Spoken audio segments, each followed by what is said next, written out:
So today we'll talk about some one-hit wonders, and the first one is actually from the Carolina Multi-Tool Company, and this one made several multi-tools that resembled like the Gerber. Now this is from another company called Renegade, but most of these were fairly similar. Now the Carolina Multi-Tool had some, it was almost like a base model for Gerber, and I think Fiskars owned them at one time.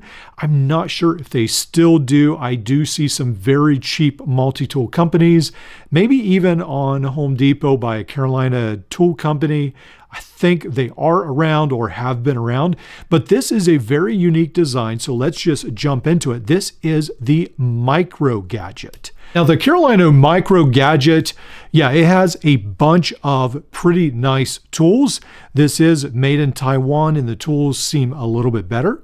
Tweezers, a very small micro Phillips screwdriver, a very small flat screwdriver, a very sharp knife, and then this little bit larger flat screwdriver, another flat or Phillips. I think a lot of times these were more for like Phillips screwdrivers, bottle opener, and then the nail tool with the file and the scissors. It really has a pretty nice array of tools. Now this was made for people who were not interested in having either small pliers or like the micro large scissors. They just wanted some small tools on their keychain, and it actually fits the bill pretty nicely. Now I doubt these scissors are that good, but we do have, yeah, they sort of go past, that's not a good sign themselves, but yeah, we have a little tiny set of scissors. Let's go ahead and just check these out, at least on plastic. Yeah, so they do fine on plastic. On paracord, yeah. Well, actually they can cut paracord. Well, they might actually be better than the Leatherman micro scissors. Oh, wow, that's crazy. So these scissors fit in here, and then we can close these up. All right, so in the process of making this video, I eventually had to stop and add another Band-Aid because these tools are sharp, very, very sharp. Make sure you are careful of these inside tools, especially that little knife. Wow, that knife is, yeah, a little bit of a dangerous tool right there. Very, very sharp, but we can extend all these out right here very carefully, and you get an idea of all the tools included. So this tool, one of the things that makes it special is it was actually made in Taiwan. I feel like it is made a little bit better quality. I like that it has so many tiny little tools in a small package, but one of the big flaws is that you can't lock the tool. So let's go ahead and put this dangerous knife away. Let's put that away and everything on this side right here. Let's put these scissors away too. They make me a little bit nervous. These are a little hard to close. And then let's leave the Phillips screwdriver. Now how this is supposed to work is you're supposed to be able to close these handles, and then if you can see, it has an arrow where you push forward and then you push down. So you can push out, but you're supposed to be able to push forward and down and then lock it in place, but unfortunately it doesn't really work that way. So on this one, we see that, yeah, we could push that one in place as well, but yeah, there's still too much give. And on multitool.org, they actually have a very informative article about this tool, and they talk about the same thing. But it is a very well-made tool, other than that it does not lock like it's intended to.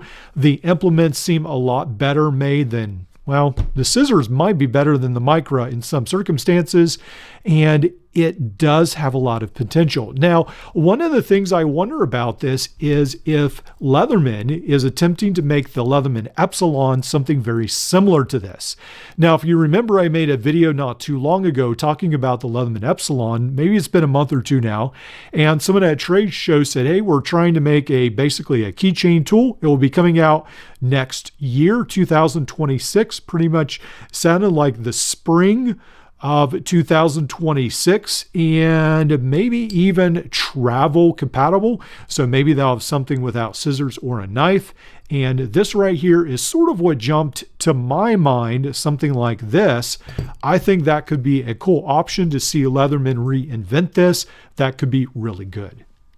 All right, so I want to go ahead and put this on the scale. It comes in at 61 grams, or for those of you in the United States, around 2.2 ounces. It is a very, very lightweight tool.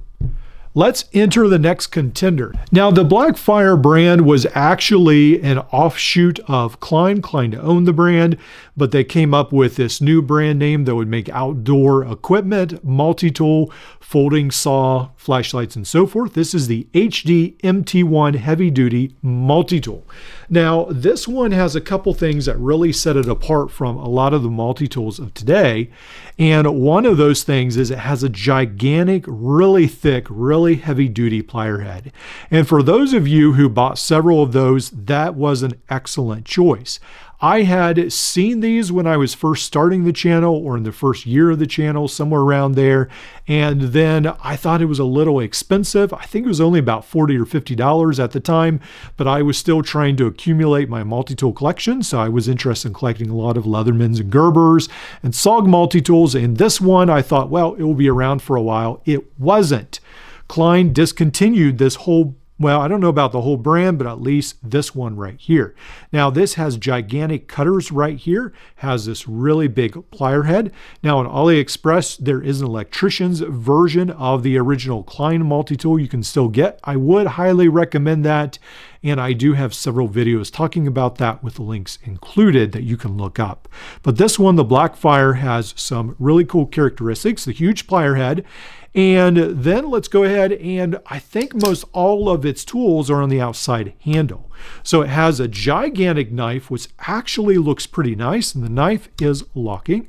And then it has this combo tool, which I don't know why it has this cut out here, but it is a bottle opener and not really a screwdriver on the end. Then it has, I believe this is a Robertson's bit, which a lot of people in different places, electricians and so forth, enjoy or need to use that. And then it has a file. Now the file is a little short. I'm not sure why they didn't extend it, may just make it narrower further up, but they did not. So we have the file, and it is a two-sided file with no screwdriver on the end, which is probably a good idea. So those are the tools on this side. The bottle opener, this Robertson's, the file, and the knife. All right, before we go on, I did want to quickly point out this is a number 2 Robertson. And then on this side, we have an amazing tool for HVAC personnel. This is the 5/16 and the 1/4" bit driver, two of the most common sizes.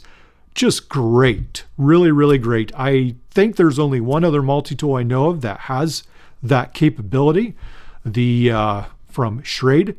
And this one right here is pretty much almost like a Klein 6-in-1 in a multi-tool, essentially.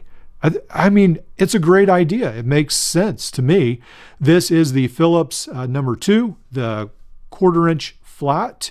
And then on this side, we have the number, I think this is the 1 and the 3/16 then right there. But yeah, really, really great idea. I'm just really surprised that they did this and got it so right. The big issue is none of these tools lock except this one. And then this does come in at 12 ounces. Essentially, it weighs as much as a Leatherman Surge. Now, this tool right here definitely should have been saved. Someone should have come out with a much better tool, and they should have made this locking.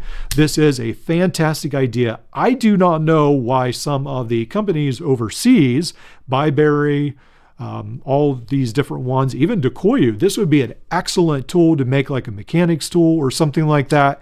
But really, really great idea. I would love to see that in many other tools. So really fantastic with that nut driver, and then these huge set of pliers, a very durable tool, pretty much like a tank, but unfortunately is let down with most of it just doesn't lock.